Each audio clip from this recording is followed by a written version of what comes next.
of what was going on earlier in our broadcast, so we wanted to pick it up. Sally was talking about Saul and the orders that he was given by God. Yeah, that God had.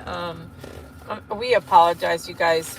We had two calls that we had to take that were very, very important concerning our family. But everything's okay. But anyway, the part two of the message, we were talking about Saul and how Saul was the first king before David. And Saul started out at first, he would do what God told him to do, but then I guess he got a big head, and he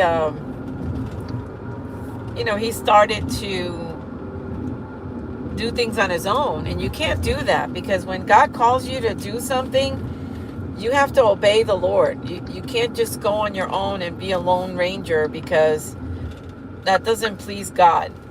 God, when God calls you to, when you have a calling on your life and God calls you to do something, you got to do as he says, right down to every letter, to crossing every T and dotting every I, because if not, it's considered disobedience. And God, there's consequences for disobedience.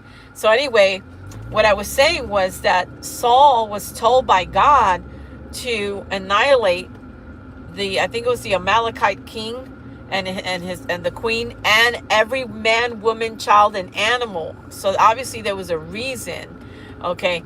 But because Saul decided to disobey, I'm sorry, the GPS thing is on. Because Saul decided to disobey the Lord, he let the queen and the king. He thought it was going to be a stop sign. Turn left.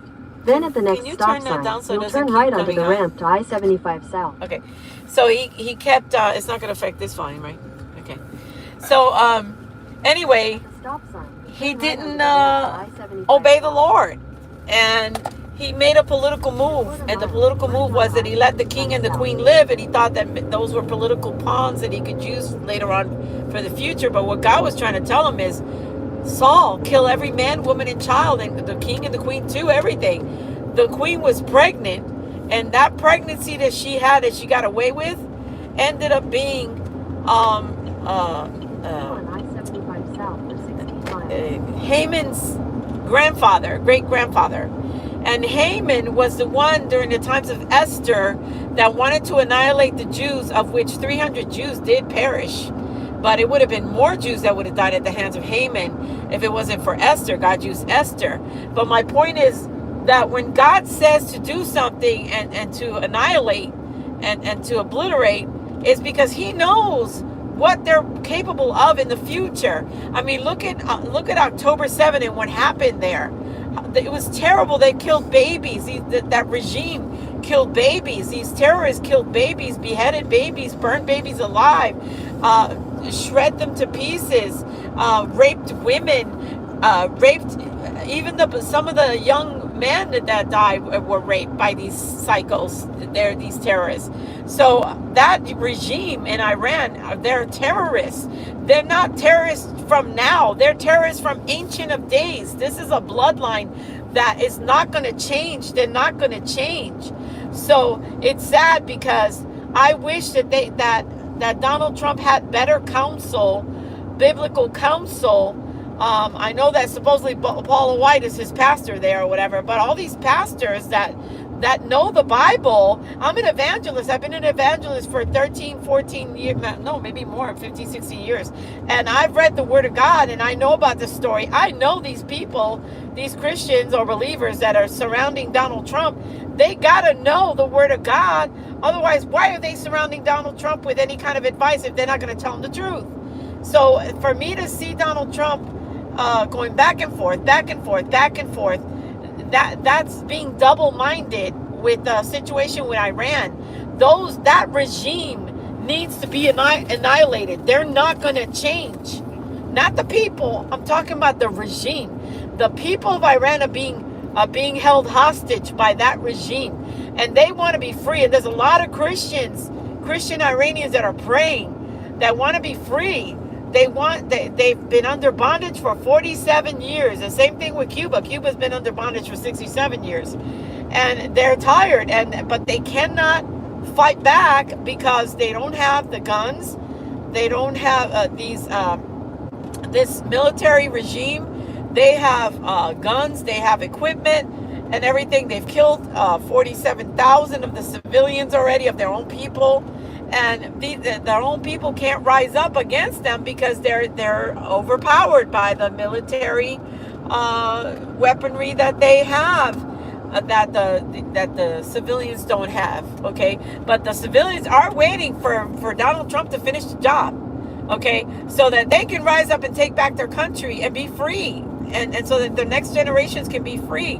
Like, picture yourself being in a regime and growing up in a regime where there's 47 years where you were controlled, manipulated, living in poverty, having to wear all this hijab thing and all these dark vestures on you in such a hot climate. Because remember, Iran is in a hot climate. All the Middle East over there, it's all sand dunes. And it's all heat and sand dunes and horrible hot weather, to be having to wear all this stuff and be all covered up and be killed because you show your hair.